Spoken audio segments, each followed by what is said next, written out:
The 2010s were a great time to be a fan of fighting games, as there were so many of these coming out that it was often hard to keep up.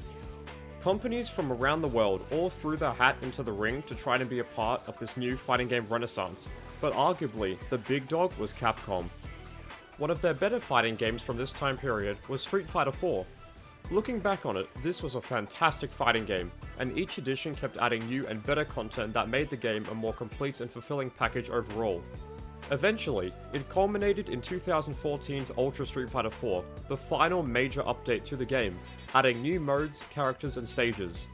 Even though this was the last substantial update to the game, Capcom still had some fun with it in their own unique way. No, I don't mean the usual Capcom offerings like on-disc DLC, but I mean messing with the game's balance and making it really broken in the good-hearted name of fun. They did this in Ultimate Marvel vs. Capcom 3 with Heroes and Heralds, where you apply 3 ability cards to your characters to give them new buffs and abilities that are not possible in the regular game.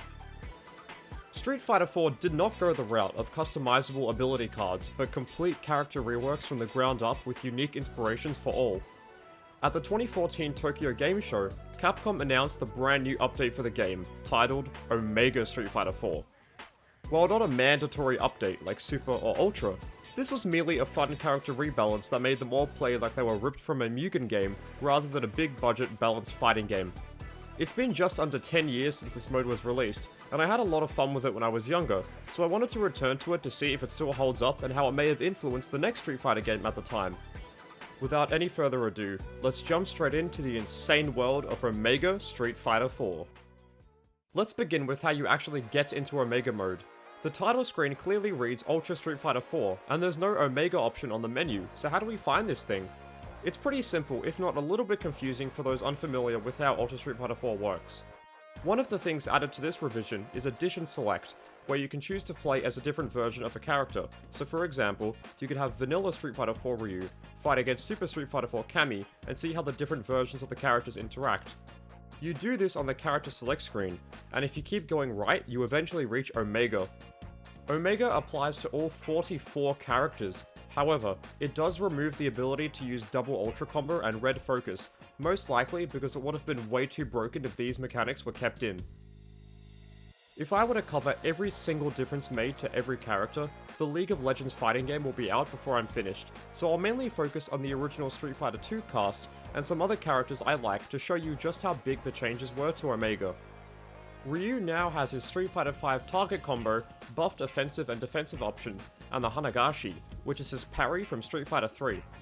If you press 3 punch buttons when not parrying an attack, you get the Teshin follow-up, but if you input 3 punch buttons while you do parry an attack, you get Ishin. Changes like this make Ryu a very different and interesting character when compared to his regular Street Fighter IV incarnation. Ken now shoots his fireballs differently with the new move Reppu Hadoken, and he also gets a Shippujin Raikyaku from Street Fighter III, but in the form of an EX move rather than a super combo.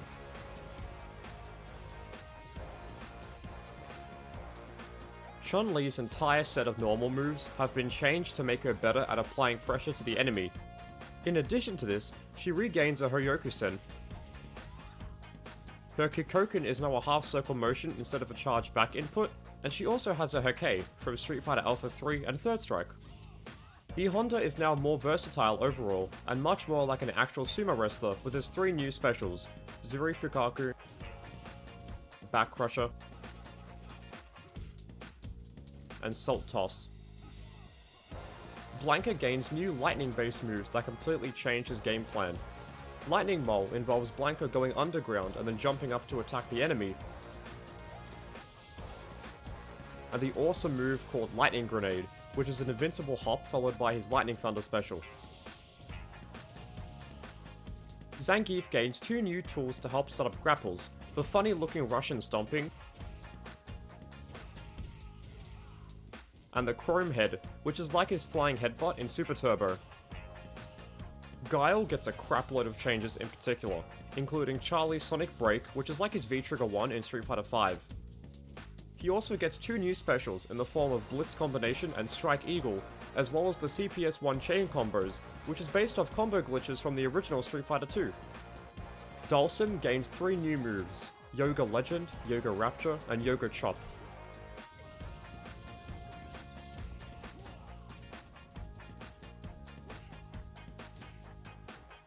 Balrog becomes even more aggressive with his new moves Gigaton Blow, which returns from Street Fighter Alpha 3, and Hornbreaker, a command grab.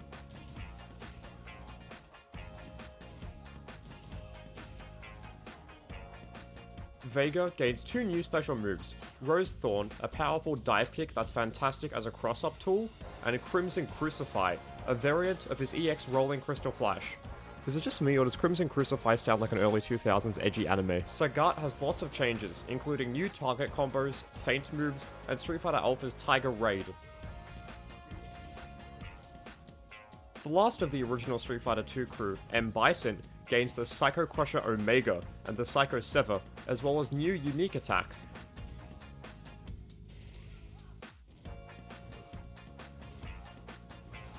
Other characters like Poison, Hugo, Seth, Rufus, and DJ are changed completely, gaining new moves that alter their playstyle and how they approach a match.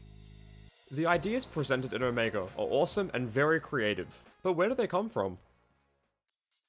According to various write-ups about Omega Mode on the news.capcomusa.com website, assistant producer Tomoaki Ayano and Bionic Arm legend Combo Fiend go over all the changes made to the game. At the end of each character's description on the page, they list their primary inspiration for the changes. These are all really fun to read, as they provide a unique insight as to how the Omega developer team made all these alterations to the game. A common theme regarding the changes made to the characters that I noticed was evolution. Not the tournament, but the growing process. Characters like Zangief, Dhalsim, Vega, Sagat, M. Bison, Gouken, Crimson Viper, Rufus, Dan, and some others are all written about like the Omega versions are the next natural evolutions for the characters. Obviously, Omega Street Fighter 4 was not going to become the new tournament standard over Ultra, but that didn't stop Capcom from hosting an Omega Mode exhibition tournament at Capcom Cup 2014, with a grand prize of $30,000 for the first place. Well-known Street Fighter players like Daigo Umehara, Shan, Alex Valle, Filipino Champ, Nishikin, Luffy, PR Balrog, Ricky Ortiz, and more all competed to become the Omega champion.